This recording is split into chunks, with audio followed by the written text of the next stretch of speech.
Assalamualaikum warahmatullahi wabarakatuh. Sebelumnya perkenalkan, nama saya Anifa Zeni Fitriani dengan NIM 24025260770. Yang saya hormati Ibu Ika Wahyu Widiawati SPD MPD selaku dosen pengampu mata kuliah Kewirausahaan Bahasa dan Seni serta teman-teman yang berbahagia. Di sini saya akan memenuhi tugas mata kuliah Kewirausahaan Bahasa dan Seni, yaitu mencari dan menganalisis kewirausahaan bahasa dan seni khususnya di bidang seni tari, serta mengkaitkan dengan teori kewirausahaannya. Baik, sebelum menuju pertanyaan-pertanyaan yang sudah saya berikan kepada narasumber, saya memilih narasumber Bapak Amin Karyanata ini karena Bapak Amin adalah seorang seniman topeng yang berada di wilayah Kabupaten Malang, khususnya Tumpang. Beliau memiliki sanggar yang bernama Lintang Panduskar. Yang pertama yaitu motivasi Pak Amin untuk mendirikan sebuah sanggar tari ini, yaitu turunan dari leluhur yang punya keahlian di bidang seni, misalnya seni pahat topeng dan penari topeng, khususnya pelaku seni di wilayah Kabupaten Malang. Dan pada tahun 2008 beliau mempunyai keinginan untuk mempunyai sebuah sanggar sendiri dan memiliki nama sanggar yang dipikirkan itu sudah dari kecil, yaitu yang bernama Sanggar Tari Lintang Panduskar, yang diwujudkannya atau yang dikembangkan pada tahun 2014 hingga saat ini. Kemudian, pada saat kita akan memulai sebuah usaha, pastinya akan ada sebuah dorongan. Nah, dorongan ini bagaimana kita bisa hidup dan bagaimana cara kita bisa menghidupi. Nah, itu kembali lagi, kalau kita bisa menghidupi, pasti kita akan dihidupi, yang artinya bagian dari sebuah usaha atau sebuah proses. Misalkan kita mempunyai sebuah bakat di bidang tari, khususnya seni tari, yaitu kemudian kita mempunyai label sendiri. Nah, otomatis kita bisa menjual usaha kita, yaitu dengan cara kita menari yang dapat mencukupkan kepada orang lain bahwasanya kita itu bisa.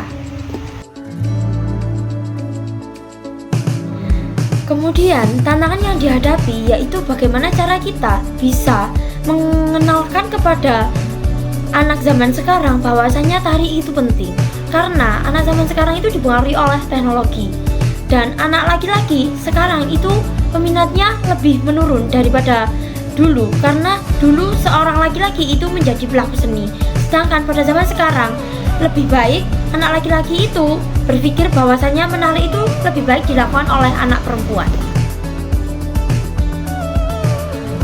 Nah, kan tadi sudah disebutkan bahwasanya tantangannya itu bagaimana cara kita mengenalkan kepada anak zaman sekarang. Nah, cara mengatasi tantangan tersebut yaitu bagaimana cara kita bisa memotivasi, mengarahkan, dan mengenalkan tentang seni, karena seni itu wajib untuk dilestarikan. Selanjutnya, untuk strategi pemasaran yang digunakan dalam meningkatkan jumlah siswa yaitu lebih cenderung ke sosial media, karena dengan sosial media kita dapat dikenal banyak orang dan semua orang dapat mengetahui tentang hal yang kita publish.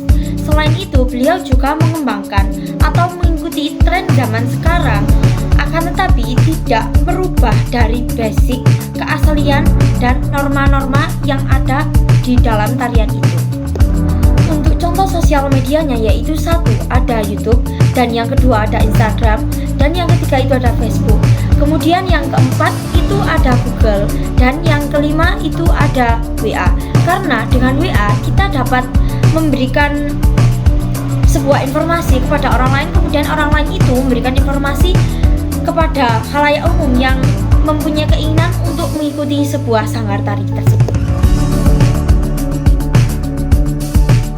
Dan seiring berjalannya waktu, bagaimana cara kita menghadapi para pengusaha yang juga bergerak di bidang usaha ini, yaitu kembali ke rezeki-rezekian.